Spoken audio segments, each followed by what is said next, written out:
بسم اللہ الرحمن الرحیم۔ ویل للمطففین، ماپ تول میں کمی کرنے والے، الذین اذا اکتالوا علی الناس یستوفون، وہ لوگ کہ جب لوگوں سے لیتے ہیں تو پورا لیتے ہیں، وَإِذَا كَالُوهُمْ أَوْ وَزَنُوهُمْ يُخْسِرُونَ،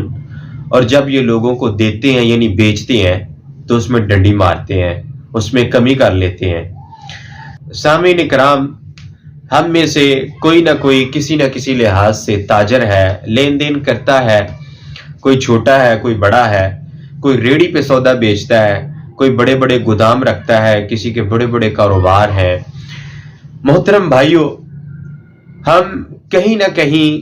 اس چیز کا شکار ہو جاتے ہیں کہ جو وعید اللہ تعالیٰ نے چھوٹوں کو بھی اور بڑوں کو بھی، وہ تاجر ہے چھوٹا لین دین کرنے والا یا بڑا ہے، وہ اللہ تعالیٰ نے وعید سنائی ہے، ویل للمطففین،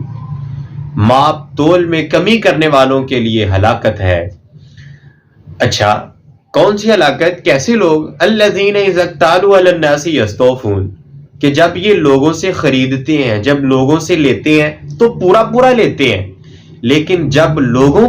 کو دینے کی باری آتی ہے تو پھر اس میں کمی کر لیتے ہیں، ڈنڈی مارتے ہیں، اس میں دھوکہ بازی سے کام لیتے ہیں، دغا بازی سے کام لیتے ہیں۔ آپ کا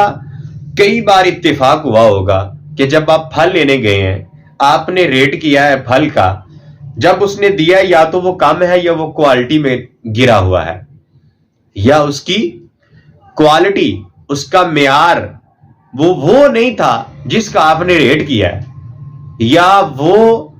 جتنی مقدار کا آپ نے ریٹ کیا ہے وہ مقدار ہی گھر آ کے دیکھیے تو پوری نہیں ہے۔ بعض اوقات آپ نے ایسا بھی دیکھا ہوگا،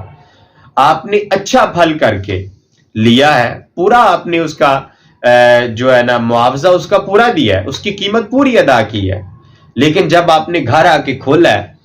تو اس میں سے کیڑے نکل رہے ہیں، اور دینے والے صاحب نے داڑھی بھی رکھی ہوئی تھی اور دینے والا بڑی قسمیں بھی اٹھا رہا تھا، بھائی جان یہ لے جائیں، اور صاحب جی تسی پہلی ہری آئے ہو، دیکھو تانوں سودا ایسا دواں گے کیا یاد رکھو گے؟ تو آپ نے جا کے گھر وہ شاپر کھولا ہے تو اس پہ سے کیڑے نکل رہے ہیں، سنڈیاں نکل رہی ہیں، آپ دیکھ کے دنگ رہ گئے ہیں۔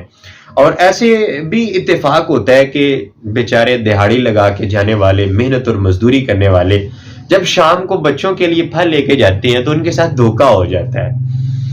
جس کا انہوں نے ریٹ طے کیا تھا وہ چیز نہیں دی، اگر وہ چیز ہے تو وہ مقدار میں کم ہے۔ اللہ تعالیٰ نے ایسوں کے لیے کہا ہے ویل للمطففین، ماپ تول میں کمی کرنے والے، ان کے لیے جہنم کی وادی ہے۔ ان کی روش کیا ہے، ان کا طرز زندگی کیا ہے؟ یہ کاروبار کرتے ہیں، صبح آئے رات کو گھر گئے، پھر سوئے صبح اٹھے آئے کاروبار پہ، رات کو گھر گئے، بس یہ کاروبار کرتے چلے جا رہے ہیں۔ اچھا، پھر انہوں نے اپنے کاروبار میں اپنا ہی خود ساختہ اصول سا بنایا ہوا ہے، قانون سا بنایا ہوا ہے، وہ خود ساختہ اصول کون سا ہے؟ جب یہ چیز لیتے ہیں تو پوری لیتے ہیں، مقدار میں بھی اور کوالٹی میں بھی، لیکن جب یہ لوگوں کو دیتے ہیں تو اللہ تعالیٰ نے فرمایا وَإِذَا كَالُوهُمْ أَوْ وَزَنُوهُمْ يُخْسِرُونَ، جب یہ لوگوں کو دیتے ہیں تو یہ کمی کر لیتے ہیں، یہ دغا بازی سے کام لیتے ہیں۔ ہم دیکھتے ہیں بڑی بڑی رپورٹیں بھی شائع ہوتی ہیں، بہت سارے میڈیا والے بھی اور سوشل میڈیا پہ بھی یہ چیزیں چلتی رہتی ہیں کہ پاکستان عمرہ کرنے میں، حج کرنے میں دنیا کے کبھی پہلے نمبر پہ ہے، کبھی دوسرے نمبر پہ ہے، لیکن آپ دیکھیں کرپشن میں، دغا بازی میں، دھوکہ بازی میں، فراڈ میں، یہ جو ہمارا ملک عظیم ملک ہے یہ پہلے نمبر پہ ہوگا۔ ایسی روش چلتی رہی، ایسے ہمارے کاروبار چلتے رہے تو پھر ہمیں اس بات کا شکوہ نہیں کرنا چاہیے، ہمیں اس بات کا دکھ نہیں ہونا چاہیے کہ ہم پہ مصیبتیں آتی ہیں، ہم پہ مصائب کے پہاڑ ٹوٹتے ہیں۔